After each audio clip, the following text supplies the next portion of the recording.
Thank you for that. Sorry about that. We're really here for Tom. I wanted to give him a moment on the stage. Can you hear me? Yes. Wonderful. Thank you so much for being here, for taking the time to come out. I realize it's warm and it's Friday night and there are many things to do. Thank you so much for taking the time to be here and coming all the way out. I feel like that's the greatest gesture of gratitude a person can give. Also to Sophia, AJ, and Rick for putting this together, to Bruce, of course. What I have here in my hand is a clipboard. It's my friendly email list. I'm going to pass it around. I encourage you to sign up on it, not because I'm going to spam you with stuff, which I'm not, but because I have almost no use for social media. I never advertise on it, and the only way to find out about these things is by way of my email list. So if you wish, feel free to put your name on it. But there's no pressure. I'm happy you're here. All right, Tom. Thank you, everybody. Shall we begin with the story? Yes. Okay, just so we know kind of what we're getting into. This is the first story of the book. As you know, I'm also a filmmaker, and I had an opportunity to work with Terrence Malick, the film director, and I needed to apply for the internship in order to work with him. And I used to live in LA, and I've met a number of film directors, and I used to go up to them. I remember going up to Oliver Stone and saying, "You inspired me to pick up film photography. 2 of your movies inspired me to," because that was true. But he just had this sort of dazed, glazed over look in his eyes and barely registered that I had said that, because I realized everyone goes up to these people and tell them, you inspired me to become a movie maker, et cetera, et cetera. So I needed to not do that to Terrence Malick. What I did instead was, instead of applying in such a way to communicate to Terry that I loved his films, et cetera, and I wanted to be a movie maker, I just sent him this bus story, because I thought no one has ever sent Terrence Malick a bus story, and that's what we're going to do, and it worked. So this, very short,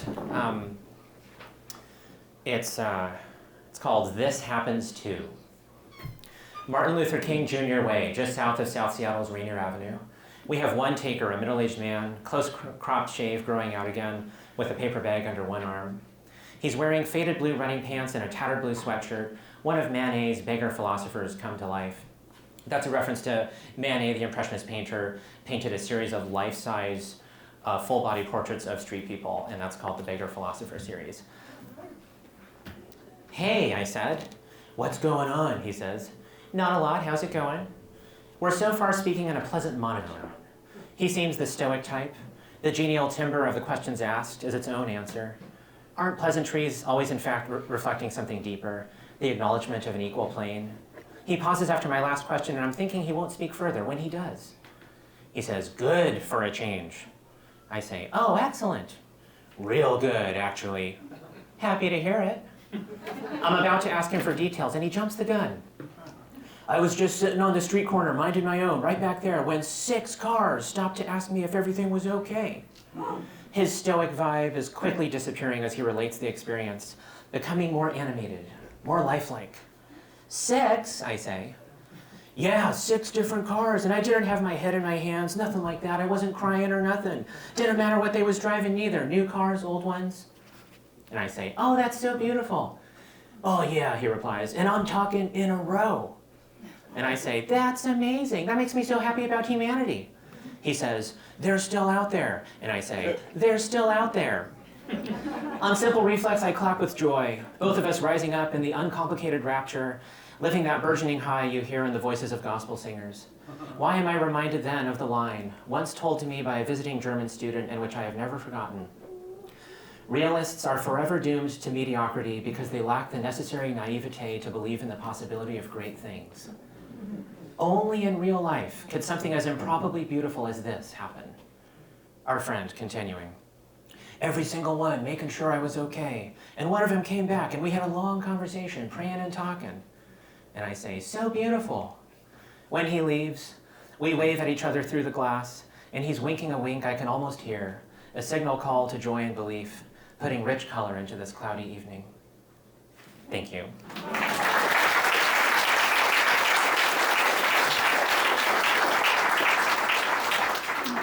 If you know Nathan's writing, you know that he's probably had, or you probably know that he's had a blog for a very long time. that he's collected his writings in.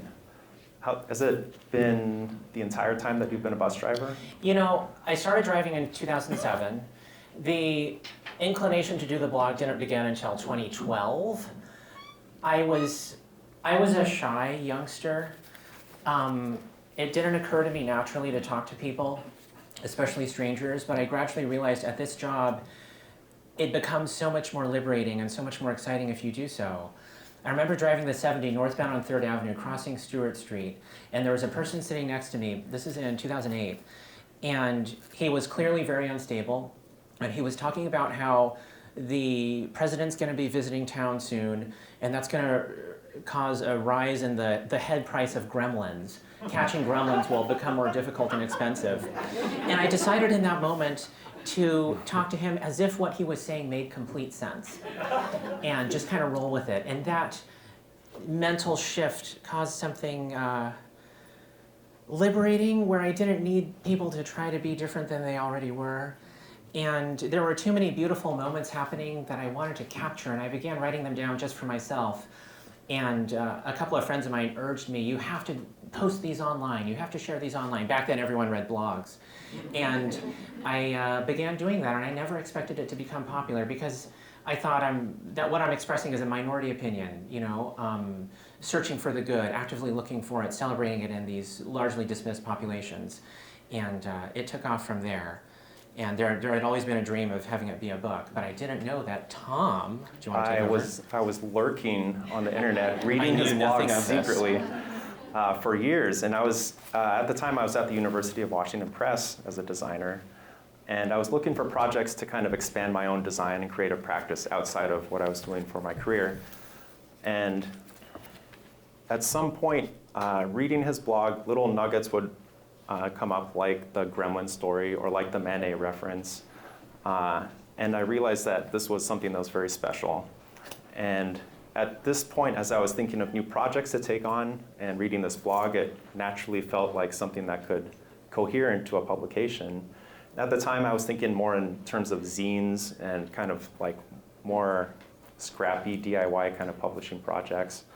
Because And- we thought nobody's going to be interested in this. No, It's just going to be no. for our friends. And so I contacted Nathan out of the blue and asked him if he wanted to make a zine, which of course he said immediately. Yes. Yes. Please.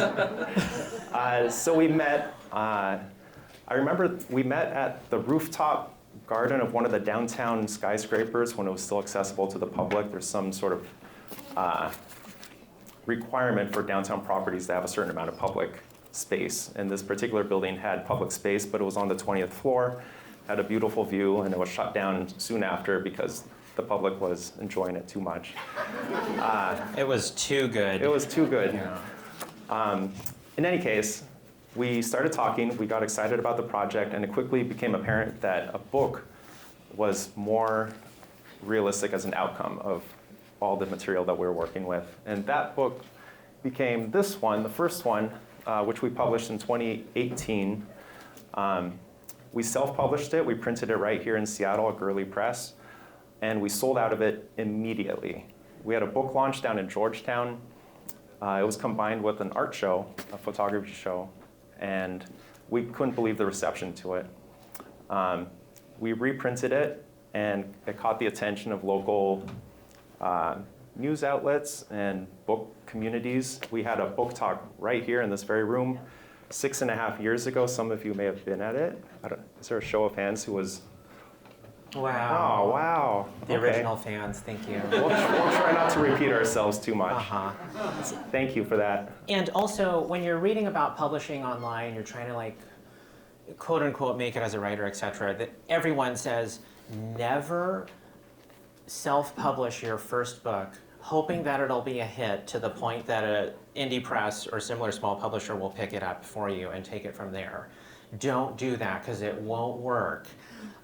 That's exactly what we more or less did, Mm-hmm. and it's a miracle. I don't quite understand how it took place at all, but it must have something to do with you all finding the material interesting, so thank you very much. Yeah, and I'm telling this background more to just demonstrate that something like this is possible. If you have an idea and have content that's important and meaningful, there is a way to put it together, make a publication, something that you can share around the world. Only in real life. It's that thing where Mark Twain said something along the lines of the difference between truth and fiction is that fiction has to be plausible. And truth can be anything. That's the reason this has kind of a strange flap cover.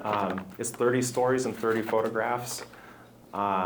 And we had several print runs. Eventually it grew to the point where it was nominated for was a finalist for the Washington State Book Award. And at that point, we transferred it to Chin Music Press. Thank you, Bruce, in the back, where it's been able to grow and take on an ongoing, thriving continuation. Which brings us to the new book. Yes. Yes. Which is kind of different. Very much so. It's quite a bit bigger. The first book is 30 stories and 30 photos. It's sort of a entry point into the world. Here's what this best world of the street, as perceived by me, is. The new book is almost 3 times as many stories. It dives deep into a number of different themes. We thought it benefited from being from this larger size because it's doing a couple different things. It's not just let's explore compassion as a form of perspective with street people, although that is one of them. We're also thinking about, and I'm sorry if I'm jumping ahead here, but the book is also trying to recognize the value of oral histories. This is sort of a document of here's how people in Seattle talk to each other and lived life together on street level. It's a form of documenting that. It's also a book that's trying to lean into the challenges of our times, into the sort of from a mental health perspective, I feel like the great challenge facing us is to be confronted with a world that's larger and scarier than we imagined it ever could be. And in the way that when you have a logical problem, it's best met with a logical solution. An emotional problem is best met with an emotional solution, etc. The problem of being confronted with a world that's larger and scarier than you ever thought it could be is not a problem of logic or emotion, but a problem of perspective. And it's best met with another perspective.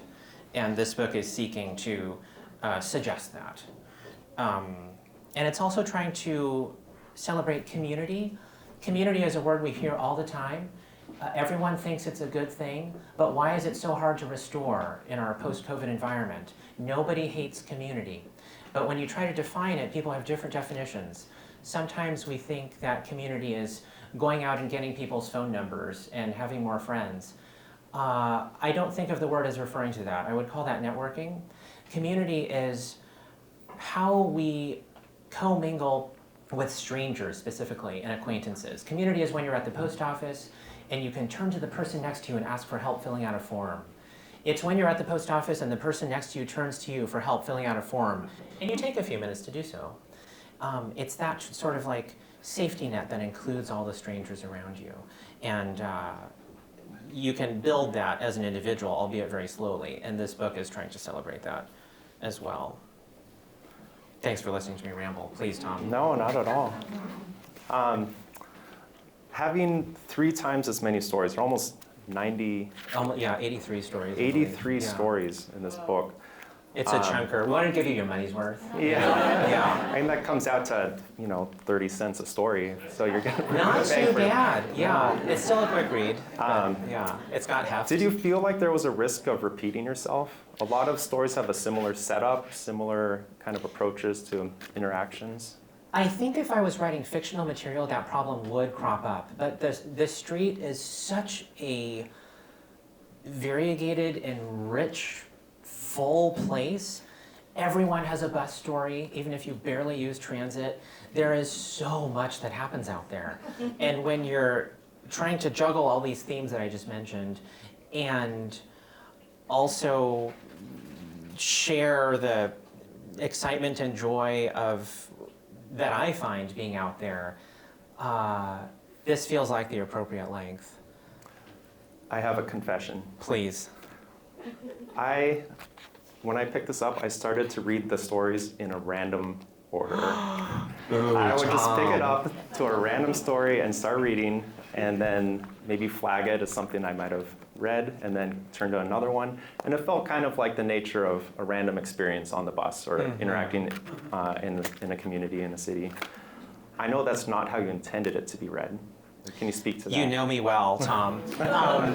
I encourage reading it chronologically. Of course, picking it up and reading a story here and there is great. Do that if you wish. But one day, I suggest reading it chronologically because what we've tried to do here is, so I come from filmmaking, and in filmmaking, the essential unit of meaning is the cut.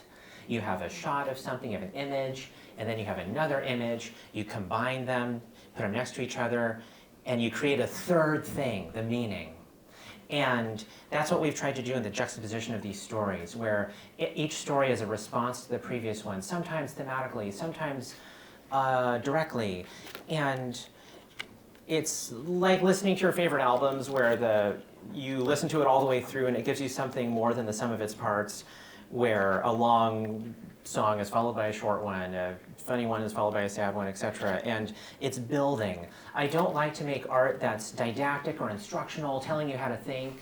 I don't want the art to yell at me. And so we've avoided that here. But we've tried to, in sequencing the stories, suggest things between the lines where you bring your own perspective and construct a conclusion of what does the title mean? What is a way to look at the various issues of our day? And can I achieve that as a writer in a way that's not didactic, that's not talking down to the audience, and also that's not political? We avoid donkeys and elephants in this book. It's very much, a friend of mine, Paul Currington, says, opinions, politics divide us, whereas stories bring us together. And stories remind us of the commonalities we all have. And that's what we're seeking to do here. Unavoidably, we're dealing with hot-button issues because we're talking about homelessness and race and gender and so on, but not in a way that's reducing it to a series of opinions. Yeah. I think building on kind of the themes of filmmaking as a context and a framework for how you approach the stories, I'm struck by how many descriptions of people that you interact with feel like they're so visually rich. I'm going to read one. Please. From St. Gladness. This starts, "We're on Aurora, just about to turn off and go burrowing west into the quiet residential tracts. He boards in true Aurora Avenue garb, gray carpenters and a white t-shirt, dirty from work or play, jailhouse tats emblazoned on his arms, once pale but now tan and coarse. A stubble-faced traveler edging out his fourth decade, tough but friendly, companionable even, with the bass-heavy grit of life's long road in his voice. He knows how to meet you on your turf." You make it sound so good when you read it. Thank you, Tom. Yeah. Yeah, I mean, I can see him. That's the hope. There's so many ways to write nonfiction. It can be from more of a journalism standpoint, more of a like just the facts ma'am kind of thing. That would be analogous to maybe a surveillance camera in film. We didn't want to do that here. We wanted it to be like a scene that's elegantly photographed, where the form, the choices of words, the rhythm of the sentences also gives you something, where it's subjective but substantive at the same time. And photography continues to play a role as well. Rather than interspersing a story and a photo as we did in the first volume, this is more thematically broken so that there are photographic interludes between different sets of stories. The book is made of 7 sections. Mm-hmm. Is it because I love the Route 7? Maybe, maybe not. But it lended itself well to that structure, and hopefully we're offering something interesting when you turn the page and there's a spread of photos and it communicates something nonverbal. And that also led to the cover design itself. This striking photo of the Seattle skyline in which the Seattle Space Needle is minimized to just maybe an inch tall, barely visible along the side of the spine. Which is all Tom, by the way. I was sitting there being like, let's do a picture of a bus stop. It'll be great. This is where you need a designer to come in and make it actually look good. And Tom has designed many books that are Seattle focused, and he has if I may, feel free to contest this, he has almost a perverse enjoyment of blotting out the Space Needle or eliminating it. There's a book where the cover is Gasworks Park on that very high hill, which, as you know, if you're standing on it, you can see the Space Needle very easily. And he has two people that are standing on top of this hill blocking the view of the Space Needle. And a local will know immediately what's going on there. And I thought it was hilarious, and I love that you made the Space Needle so tiny and used this image of mine that I never thought would work for a cover and show Seattle in a different way. That book was Seattle Walks by David Williams. He had a talk here recently as well. It's true, I try to minimize the Space Needle. I feel like it doesn't need to be the repeated kind of symbol of the city when there's so much more to focus on. I didn't come up with that kind of approach myself. Lynn Shelton, the filmmaker who passed away not too long ago, had a similar kind of philosophy about showing the people, the streets, the communities, without having this kind of stereotypical vision of the city. Yeah. Time for a second story? Is it time for another story? Let's see here. I am not entirely sold on which one of these two to read to you all. We're going to fly by the seat of our pants here. Eeny, meeny, miny, moe. Exactly. We That's need a wheel to spin. the best way to make decisions. Pardon me as I put this here. This is kind of heavy. I hope you don't mind.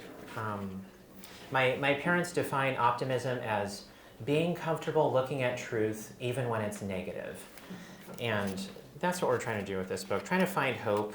Gertrude Stein talks about the artist has an obligation to offer hope. People can get depressed all by themselves. You don't need to give that to them. You got to do something a little more.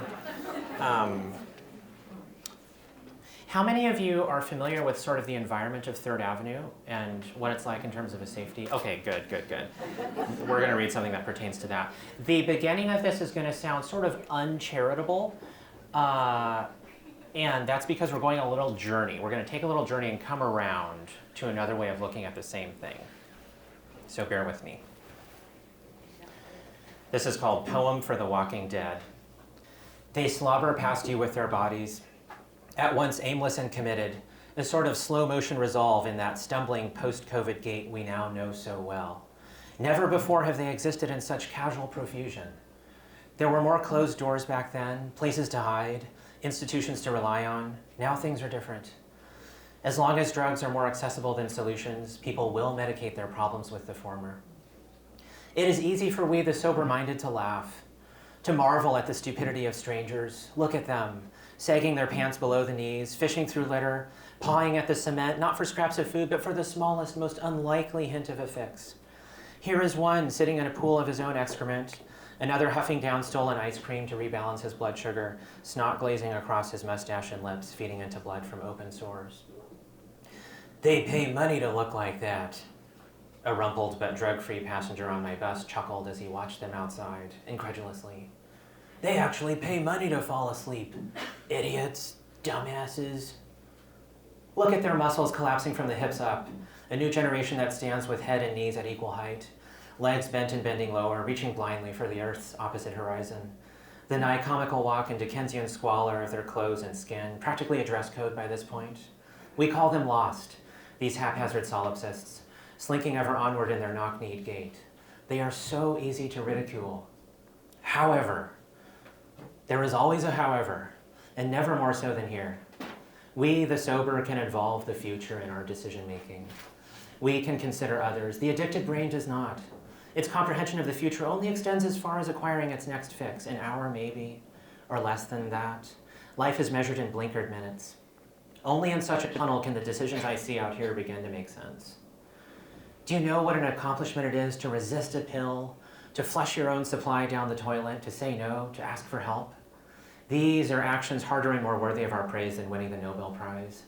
The trepidatious tender courage needed moves me more than those who win elections or run companies, more than lofty resumes or mantles stuffed with trophies.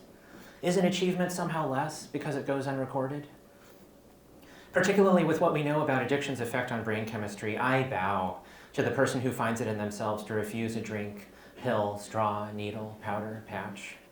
These are the silent accomplishments. Imagine regarding your strung-out self in a bathroom mirror, in a gas station, in a high-rise, and seeing those gaunt eyes staring back as you remember who you thought you could one day be. This can't be how it ends. You remember you can still start over. That is the battle these people are trying to win. It is a shameful and humiliating battle, but they fight it in public, ignominiously, while the rest of us shake our heads and judge. These folks deserve pity, not ridicule. They were all you and me once, children with dreams and ideas that made them excited and sad and hopeful. They did not know they would one day start fights over nothing, soil themselves in public, walk into the road not caring if they live or die. They did not know the halfway point of their lives when it blasted right past them. I attended elementary and junior high school with a girl named Alana. Being the same age, we shared many classes, sitting next to each other in math and language arts, and again in social studies. She was friendly and smart enough. Many years later, she would board my 3-4 with her Shih Tzu in tow, her dog. Surprised when I remembered her full name, we trundled down 3rd Avenue in good spirits. She was searching her cluttered bags for her phone, thrilled when it began ringing. "Bye, Nathan Voss," she called out when she left. Everything seemed fine. Then I would see her intermittently, across several years. A decline was underway. I began seeing her in the unforgiving back alleys of the city, too much makeup now, a puffy jacket and flip-flops in cold weather, with different men each time. Shame crept into her gaze, and then the rest. The only constant was her smile to me, and the dog, always her faithful Shih Tzu accompanying her. "I'm glad he's always at your side," I would say. She'd reply, "We've been through a lot together." Alana would die before either of us reached 25. Alana McCrawley from math class and language arts, who remembered my full name. Her dog would end up outliving her.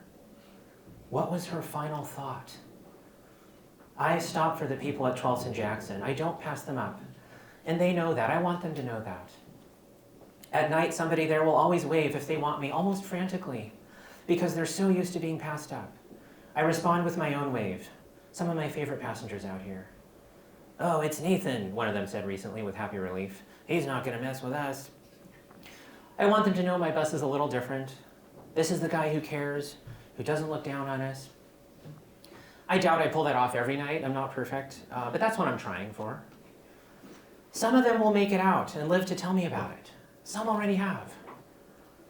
Some of those stories are in this book. Others of us don't know that we'll unravel, a paycheck or an injury away from Western society's most slippery slope.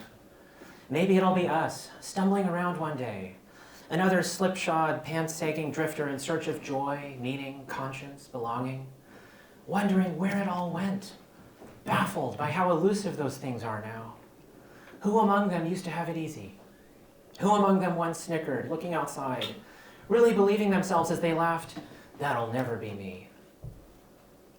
Let us not be too quick to sneer. Our story is not over yet. Thanks for listening.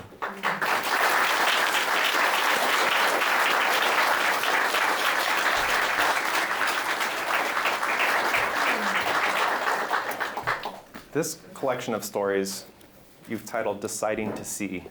I sure have. And there's almost a titular line which comes up towards the end, and it's in regards to somebody whose life has turned around, or they've had a loss, but they've been able to pass through it. So you wrote, "This wasn't Ibsen or Faulkner or August Wilson or anybody. It had no conscious design or intended moral. It was simply and crucially existence, and it was up to us to make it significant, to tie the present to our past as we choose, and thus give it meaning. This is the advantage life has over art, but it's also what's terrifying about life. You have to decide what it means, and all the while the clouds above keep rolling by silently, and they will never tell you if you're right or wrong." The choice that deciding implies to me is whether you want to, what you spoke to earlier about optimism versus cynicism, pessimism. And in an earlier story, you talk a little bit about how having a cynical perspective was tempting.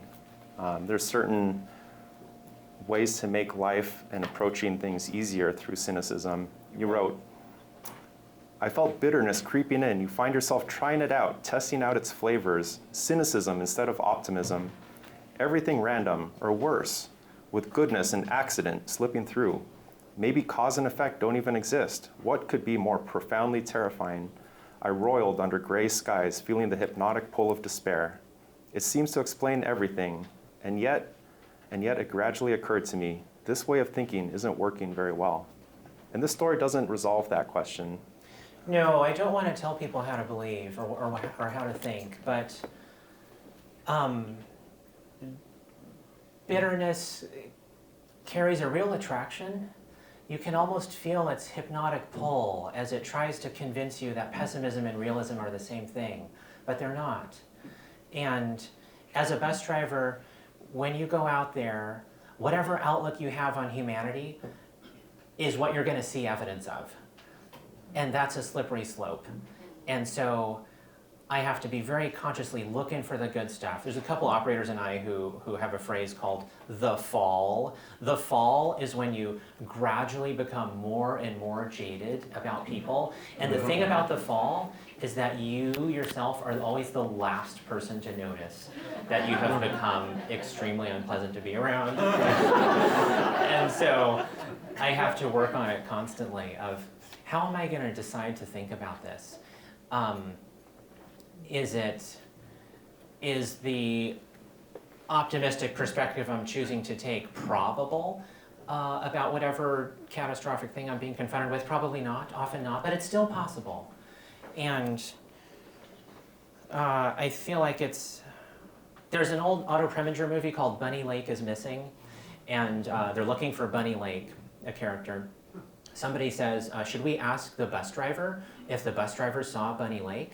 And Laurence Olivier, who's playing the person listening to that, says, no, bus drivers, they're all just dreamers and philosophers. They don't notice individual people. They're confronted with so much humanity. And I thought, wow, how does Otto Preminger know exactly how I'm looking at this job? It's such a terrific job for... I was in art class in UW, and our teacher came out in photo theory. She came over to explain to us. She said, okay, guys, now I'm going to explain to you what to tell your parents when they ask why they're spending all this money for you to go to art school. And what you should tell them is not that you're learning the history of photography or how to use the equipment, because you can actually do that on your own. What we're teaching you to do is to think about how you think, to question what you think, to have a sort of extra metatextual layer in there that's considering how your opinions are being formed. In that way, I use my degree every day as a bus driver. It's so helpful. Where would I be without all this context and extra thought? We would not have a book, I can tell you that. I think there are also moments of extreme joy and optimism that come through. And I think those touch on kind of a sense of authenticity that comes through your experiences and your perspective. I hate to keep giving away these little gems, but they're throughout the entire book. This is in regards to a woman who you met, who you didn't know, but just had exuded an aura of positivity. And we'll start with, Phyllis's attitude made her beautiful, and Isaac reflected that beauty now. She was the kind of woman people talk about. Now, not referring to appearance, I mean that she, by sheer force of genuine, charismatic personhood, made everyone around her believe they were having a good day. Some of us radiate energy, others are receptive, listening attentively. I could see that Phyllis was both. She and others like her make you ask yourself, why seek greatness when goodness is so much more? She awakened your better angles. Angels. That was a test. Without your to see if I'm listening. Yes. Without your even realizing, your belief and hope, and I saw him transform. Their hug was one of awareness and understanding and uncomplicated love, etc. Yes, let's end there because that ending is too special of that sentence we're about to say. It's one of the rare moments where I suggest what is an antidote to despair, and I avoid answering that for much of the book, except right there. You'll have to read the book. We're not going to give it away. Yeah, wonder is a very interesting emotion to me. It's different from awe. Wonder involves an element of puzzlement in addition to joy.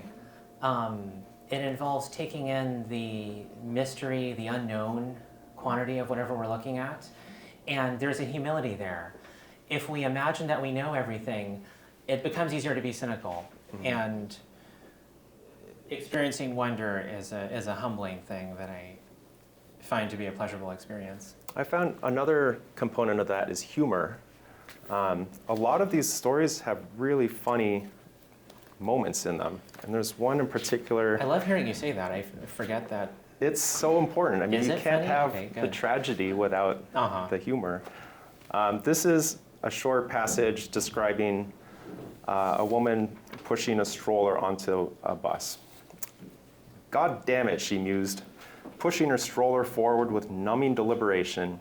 It was a puny affair and long past its due, flimsy and dirtied by time, buckling under the weight of several huge bags that no stroller designer ever thought of. The wheels had rusted and no longer swiveled in the direction of travel. Some didn't even roll. She grunted with effort, cursing, each small impediment a vigorous cause for fury. The lip of the ramp where it meets the cement, the geography of the bus's floor layout, requiring her to turn the stroller, the bags slipping, and more than all of this, the weight of the years, the accumulation of strife, seeds of misery now grown, long percolating as only she knew. In one paragraph, you're taken on a journey through this objectively humorous situation because those bus ramps are annoying to navigate around. Yeah, they can be silly. And trying to like pull the seats down, it's a whole thing.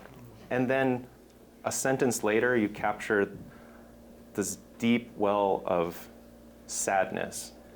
It's so important to have both. It can't just be happy stories. It can't just be sad stories. Life is, I've heard different definitions for what it means to come of age. Some people say it's when you appreciate other people for who they are rather than what they can do for you. Others say that it's recognizing that there are some things in life that just cannot be fixed. Others say that it's this ability to hold two contradictory truths in your hand at the same time. The book is trying to include all of that and share it out and dump it in your lap and say, here's a bunch of material, what do you think about it? Letting the reader decide. Yeah. I think the humor also comes from a place of innocence. And one other aspect of where that comes through is in your discussion of travel. Yes. You wrote, "No other experience than travel more closely approximates early childhood, the bombardment of stimuli, languages you don't understand, every word and color something new, settings where memory is insufficient to comprehend existence. This is where I needed to be. We're taught how to think, but not how to feel. Any first-time life event involving emotions is one that we stumble through. We will always be amateurs." Yeah, travel is it's the best approximation of early childhood. It's to be bombarded with 1,000 things for the first and probably the last time. And when you experience a traumatic incident while you're traveling, is the fact that you're more like a child in those moments something that causes the traumatic incident to be more intense, more severe? One of the threads going through this book is I was in Paris in 2015 when the terrorist attacks took place in November of that year. And I was very near to one of those attacks. And we discussed the sort of emotional fallout of being in an event like that throughout this book. It's a reminder to the reader that we know so little of what's going on in other people's lives. And there is the one character who shows up in every single story, which is me. And we can dive into at least that person and offer an example of like, look, everyone is fighting their own private battles. And what does that look like? What does it mean to process loss, to process trauma in the context of community, in the context of strangers? Often some really important insight will click for you at the most quotidian of moments. You know, you're brushing your teeth on a Tuesday and it hits you, some realization that makes it easier for you to live life. And that's where we're going with the Paris stuff. We write about it, even though that happened 10 years ago, it's been a while. But Paul Carrington, the friend of mine who I mentioned earlier, talking about opinions and stories, also has told me that it helps to write from your scars and not your wounds. There are a number of very difficult things facing us now in life that I don't feel qualified to write about. But writing about Paris, I hope, is useful for the reader as a proxy of you can transpose this hopefully emotionally cathartic journey onto whatever you're going through these days. Everyone's processing something right now, and the book is very much trying to be something that would be useful while we're going through these difficult times. How do we find hope during them? Mm-hmm. Well, I think we're going to lead into a Q&A in a minute, but if there is anything else you'd like to cover. Let's see. Oh dear. Yeah. Please think of lots of questions and keep them brief. I want to get to as many of you as possible. Did you want to conclude with a shorter? Maybe one of the questions will compel the reading of a story. Oh. Yes, I saw a hand over there. Please. I'm Amy. Hi, Amy. I recognize your face. Thanks for being here. Yes.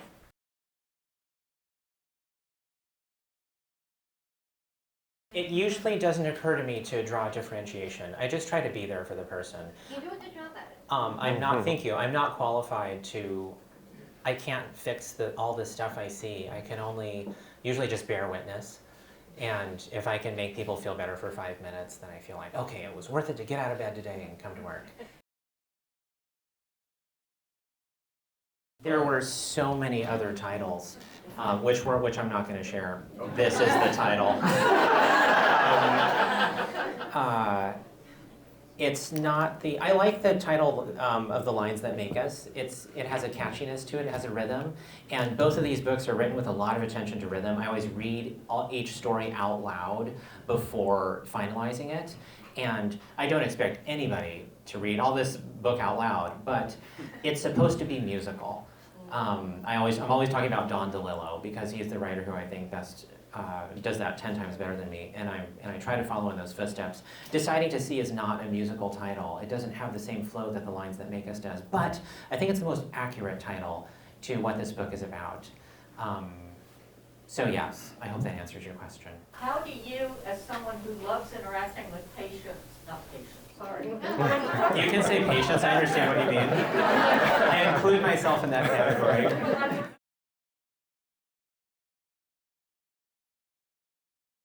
In that particular moment, I have a tendency to try to give people the maximum amount of space to be themselves, as long as it's not causing a safety issue. A good friend of mine does that, and I'm inspired by that. And so when that gentleman made that comment, I just let it sit there because I thought it was an interesting observation. And I included it in the book because I think it's something worth thinking about, not necessarily something to only denigrate. In answer to your question about, yeah, the shield, not my favorite thing. I wish it wasn't there. I wish it could be sort of retracted or, I don't know, but people smarter than me think it's a great idea to have it there, so I try to accommodate it. But before COVID, I had so much fun talking. I'd spend 8 hours just blabbing. That was my strategy for getting through the day. The buses were so full. All class groups used transit. It was very easy to strike up conversations. Driving at night, there is no traffic, so there's more time to talk. It's the perfect mixture. It's not just the shield that inhibits conversation. It's sort of a new social environment where people are maybe feel less safe, more suspicious of others. These are things that cause people to withdraw. I think we can all agree it's more difficult to meet people now, et cetera, and I don't want to do a big diatribe about smartphones, but smartphones do constrain us into interacting usually only with people we already know. If community is about strangers and acquaintances, phones cut you off from that. And I make an effort to not, there's no social media on my phone, there's no web browser, etc. But I have to also let other people be who they are. They like doing whatever they're doing, and so I just try to go along with that. If I try to fight the passengers and like force them into being friendly and colloquial, it doesn't work, you know? I just have to continue. Yeah, and I tend to think things are cyclic. The human organism being so fully a social creature, we're not going to be able to eradicate that in the space of one generation. People like to connect. So that's my long rambling. I do a thing at talks where I talk for 45 minutes and I don't answer the question. I'm so sorry. That was my attempt to answer. Okay, thoughts? Yes. You in a moment, please. Great question. I think it was an unconscious decision to use writing as a medium for using this subject matter. As soon as you take the camera out, I have not found a way to use the camera in a way that's constructive for making art about the street. As soon as you bring out the camera, everyone starts behaving differently. They close their mouth because they think that makes them look more handsome. It kills it. And so writing seems to be the way to most effectively do this. We still wanted to have some photographs in there. I think it's important to show the reader, here's the world. Here's what the world looks like. But I love working in different mediums. I don't have a good answer. I don't think I have the requisite self-awareness to, yeah, thank you, Jonathan. Yeah. I saw a hand back there. Hi. When I'm writing on the blog, okay, so something interesting will happen on the bus.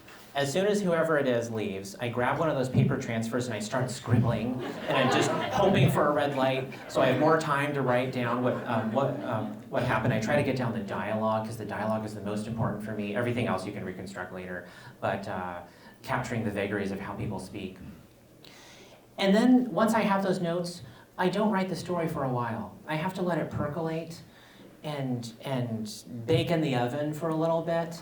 And then I write the story, and usually I've found a way to write about it in a way that's sometimes a surprise to me, where I'm writing about whatever it is that's bothering me the most. For example, that story that we just read, the poem for The Walking Dead, that was born out of me trying to find a way to think about the state of the conditions of the street out there. How can I think about this without pulling all my hair out, you know? It's easy to get frustrated, and it now seems like the appropriate time to lean into these difficult things. Let's have a book that, yes, it involves joy. That's always going to happen because I'm writing it. I'm too nice. I'm going to have joy in the book, but also let's not hide from the difficult stuff. Let's make that joy feel earned. And it felt like an essential thing to do right now. I could not write the book. Because now is the time. We're no longer living in between history. We're living in it. This is the hard time. And years from now, our kids and grandkids will ask us, how did you survive those terrible, stupid years?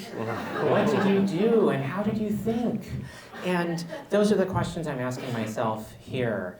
Milan Kundera wrote that only the most naive questions are truly serious. They are the questions with no answers. We humans are always asking why, these big, important questions that cannot be answered. And we ask them more during times of hardship. And so this book is trying to do the thing that art can do when it comes to these difficult subjects. Science, philosophy, and religion tackle with the same questions, but they have an obligation to provide answers. Art does not. Art can just ask questions. It can just explore what it means to be alive without coming to conclusions, and it lets you participate in that. And so I had to write the book. That's my short answer. Ryan. Ryan, I feel like you're better qualified to answer that than I. This is Ryan Packer. He runs The Urbanist. I remember in 2003, during the Iraq War, everyone you talked to had a solution for the Iraq War. All we need to do is this. If only they understood about blah, blah, blah. And that became tiresome, and I don't have a hot take on how to get out of the situation that we're in, only to realize that it's very complex. And that it will remain very complex because we live in Seattle and the Seattle process is a real thing that makes everything take forever. And I have no answer to your question, and I'm terribly sorry, Ryan, but thank you for asking it. I think it's a question that we need to continue asking, and people with more agency and power to make change than I will hopefully step in and be incredible. I saw some hands, yes, you and then Stefan. Anything good that I possess comes from my parents or from other role models in my life. Often you're like a filmmaker or you're doing like Q&As and stuff, and people ask these fantastic questions, and you give an answer, and it feels as though you're giving a supposition after the fact, like you're making it up, basically. But that's because what you did in the artwork is work from a subconscious state. Our subconscious, of course, an amalgamation of all our experiences, always knows more than our conscious mind does at any moment. My subconscious is able to answer that question, and the answer is in the form of this book. But I can't really, my parents are fabulous. I've been lucky to be surrounded by a lot of art growing up, tons of literature, classic literature. I'm always reading anything between 1800 and 1950, I'm interested. Cinema, film is the great empathy building machine. Those have been very useful in sort of locating my mind, and here's what it's like to live in other people's shoes. Stefan. I love questions like this. I have a fondness for long routes because it's nice to get on a bus and have that bus take you where you want to go, instead of doing this thing where you have to get off and get onto another bus and then do that again and then get on light rail, And transit planning nowadays favors short routes because they're less likely to get off schedule, they're more reliable. And a lot of transit planning also is trying to get people to the light rail as quickly as possible. But light rail is not always a final destination. Sometimes you're seeking to do east-west travel, which we know is difficult in this city. And my gut answer would be to resuscitate the 749 combination. There's something so beautiful about a bus route that functions as a shadow to the light rail but does different things that the light rail cannot do. And it was such a joy to drive that route for so many years. More than half the stories in here come from the 749, which is Rainier Beach, all the way through Rainier Valley, Columbia City, Chinatown, downtown, Broadway, the U District, and for many years it was the busiest bus route.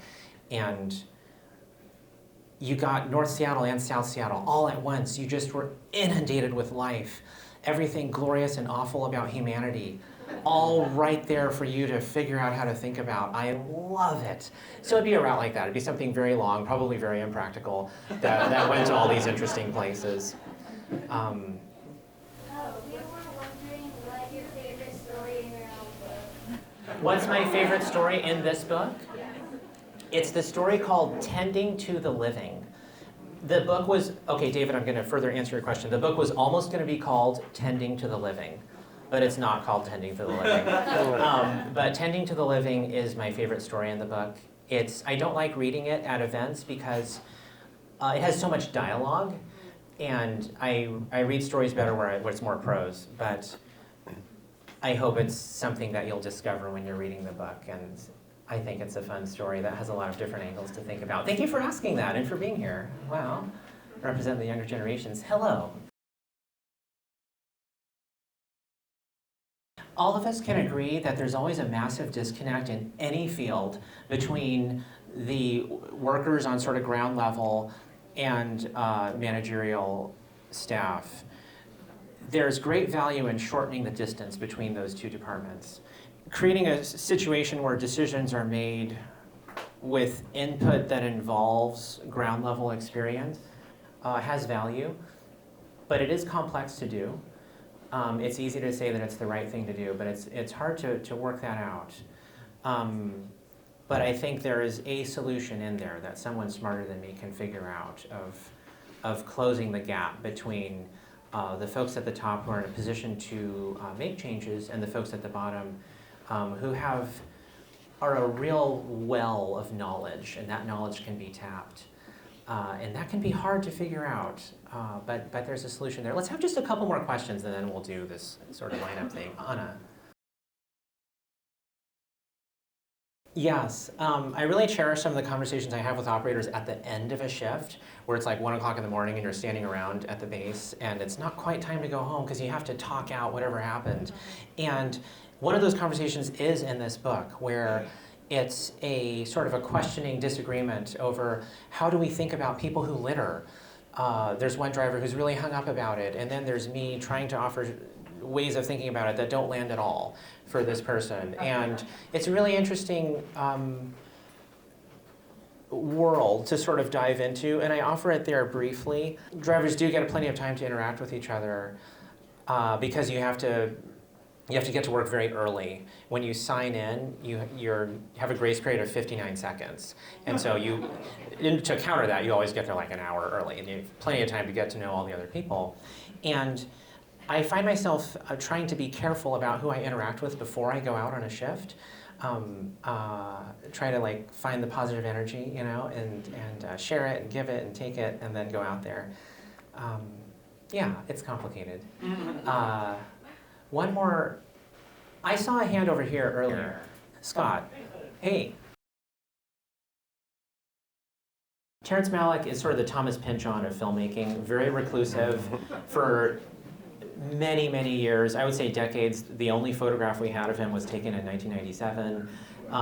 His last interview was 1979 for Sight and Sound. And he is so kind and so knowledgeable, especially about Eastern and Western philosophy and faith traditions. Very interesting guy to talk to. He read my first book and really liked it. He took the time to read about these buzz things. You know, I was so honored. And very interested in life and people. And he engineers situations where he can have total creative freedom. He doesn't like studio interference because he wants to make exactly the film he wishes to make. He takes forever to make them, as you know, and that's because there's no funding source breathing down his back telling him what to do. But he's so kind, and I think it's easy for him to be that way because he has removed himself so thoroughly from the spotlight. There seems to be something about that just logically makes sense. Okay, I realize it's warm in here, so how about we transition to, I'm gonna run back there and sit at that nice little chair if be happy to sign a book for you and talk for a couple of seconds, but let's be mindful of everyone's time. Thank you so much for being here. I love you all. Thank you.